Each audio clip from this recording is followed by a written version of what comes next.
It is my privilege to share with you a little bit about public water suppliers, their relationship as water right users, and their relationship with the division. We'll define what a public water supplier is. We'll cover the special treatment that the legislature has provided to water rights that are owned by public water suppliers. We'll discuss the 3 administrative functions of the state engineer, including extensions of time to file proof. We'll cover non-use and forfeiture issues with respect to public water suppliers. Finally, we'll discuss proofs and certification. Public water suppliers qualify for special treatment of their water rights. There are 4 different types of entities that can qualify as public water suppliers. They are a public entity, a water corporation, a community of water systems, and a water users association. Let's go to the statute. We turn to statute section 73-1-4. The first is a public entity. Examples of public entities would be a city, a county, a state, the United States of America, an agency of the state, or an agency of the United States of America. A water corporation can also qualify as a public water supplier as long as it meets the requirements defined in Utah Code section 54-2-1. In other words, as long as it is regulated by the Public Service Commission, a water corporation can qualify as a public water supplier. A community water system can also qualify as a public water supplier, but it must meet several criteria as defined in Statute 73-1-4. First, it must supply water to at least 100 service connections used by year-round residents or regularly serve at least 200 year-round residences. Please note, this differs from the definition for public water systems in the Division of Drinking Water. To qualify as a public water supplier, the community water system must also have voting members who own a share of the community water system, receive water from the community water system in proportion to the members' share in the community water system, and pay the rates set by the community water system based on the water the member receives. The fourth entity that can qualify as a public water supplier is a water users association in which one or more public entities own at least 70% of the outstanding shares and is a local sponsor of a water project constructed by the United States Bureau of Reclamation. There are only a handful of these in the state. One example would be the Provo River Water Users Association. A common question is, how do I become a public water supplier? The simple answer is, act like one. There is not an application to become a public water supplier. The division does not keep a list of who is and who is not a public water supplier. To be a public water supplier, you need to behave like one and serve water to the public. Be a public agency or be publicly accountable. Report to the division's public water supply use program and claim the entitled provisions in requests and applications. First, we'll look at extensions of time. When the state engineer approves an application, there is a time limit placed on developing what was approved in the application. If the work is not completed by that time, it requires an extension in order to be able to continue to develop that water right.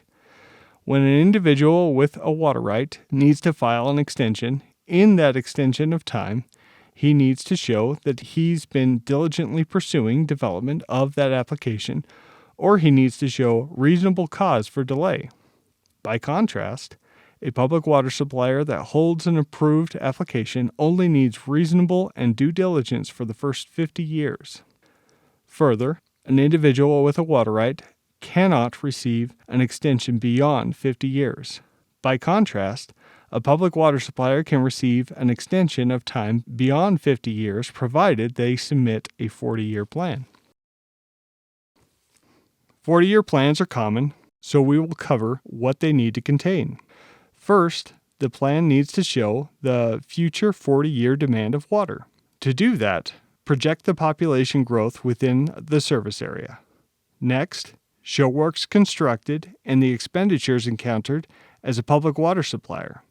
Next, tabulate all the water rights that have already been perfected or certificated, and then, using that tabulation, show why an extension of time on this water application is needed. In other words, the need for this water right is based on how much water the supplier already has developed and anticipated future needs. If future needs do not exceed what has already been developed, an extension will not be approved. Finally, the 40-year plan needs to be regularly updated and should be specific to the water right. Next, we'll discuss a word that water right holders hate to hear: forfeiture. Again, let's look at the differences between an individual with a water right and a public water supplier. For an individual, if their water right is not placed to use for 7 years, it could be subject to forfeiture. Conversely, public water suppliers are exempt from forfeiture. Statute 73-1-4, subsection 2E, states that public water suppliers are in fact exempt from forfeiture with one caveat: if the public water supplier acquired the right after May 5, 2008, they must file and receive approval of a change application. Now let's look at the administrative function of submitting proofs. When an individual with a water right submits proof, they need to show the point of diversion and conveyance, such as a well and pipes, the place of use, such as a field or a house, and the amount of use, such as how many animals, how much acreage, or how many homes. Contrast that with a public water supplier, who still needs to show the point of diversion and conveyance information. They must also show the capacity of the well and the service area where the water is being used. In other words, the public water supplier does not have to show on a map each house and each shrub and each acre of grass and each acre of garden. Just identify that the water is being used within its service area. However, a public water supplier needs to show diversion records displaying how much water has been diverted. Proof requirements for a public water suppliers have changed over time. In the past, for example, a public water supplier would apply for an approval to drill a well with a capacity of 5 CFS. The state engineer would approve that application. The public water supplier would drill the well, put a 5 CFS pump inside that well, and then they would submit proof. And then the state engineer would certificate it. That has changed. Beneficial use is the limit and the measure of a water right. Now a public water supplier must show that they have placed the water right to beneficial use. Let's take a look at an example. A city has 2 water rights. The city has the right to divert 4 CFS under one of the water rights and 5 CFS under the other water right for a total of 9 CFS. Multiplying that times the number of seconds in a year gives roughly 6,500 acre-feet of volume. In other words, that city is authorized to divert 6,500 acre-feet of water per year. The city's first well has the capacity to pump 6 CFS, and the other well can pump 5 CFS. The city has certificated these 2 wells for diverting of 6,500 acre-feet they are currently approved to use. The city reports a maximum amount of water they have pumped from these 2 wells in 1 year is 2,000 acre-feet. The city buys a 600 acre-foot water right from a farm and files a municipal change application to divert that water to the city's 2 wells. How much of that water can the city file a proof of beneficial use for? The answer is nothing. They can't certificate any additional water. Let's take a look at why. The first water right had the authorization to pump 4 CFS, which is equal to roughly 2,800 acre-feet. The second water right has the authorization and is certificated for 5 CFS, which equals 3,620 acre-feet. Together, that equals 6,500 acre-feet. Add the farmer's water right of 600 acre-feet on top of that, and there's 7,100 acre-feet in the city's portfolio. First, let's look at the capacity of the wells to see if they can divert the additional amount. The first well can pump 6 CFS, which is 4,344 acre-feet. The second well can pump 5 CFS, which is 3,620 acre-feet. Combined, the two wells can pump 7,964 acre-feet.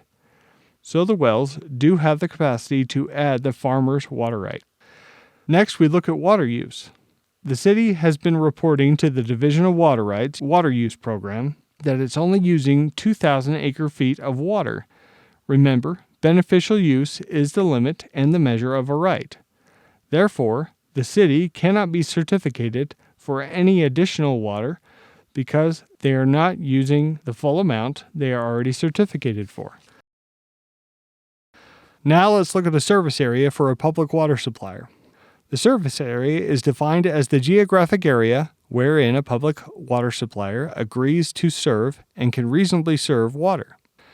The area expands as the distribution system expands. No change application is required if and when a public water supplier expands its distribution facilities. To review, public water suppliers get special treatment. They've been granted special treatment by the legislature. They've been given exemption from forfeiture. There's no presumption of quantity impairments on their rights in the change application process as long as the right was acquired before May 5, 2008. Simply holding a water right is due diligence for extensions for 50 years. They can be granted an extension of time beyond 50 years by submitting a 40-year plan. And they have different proofing requirements and only have to show the service area, not the actual place of use.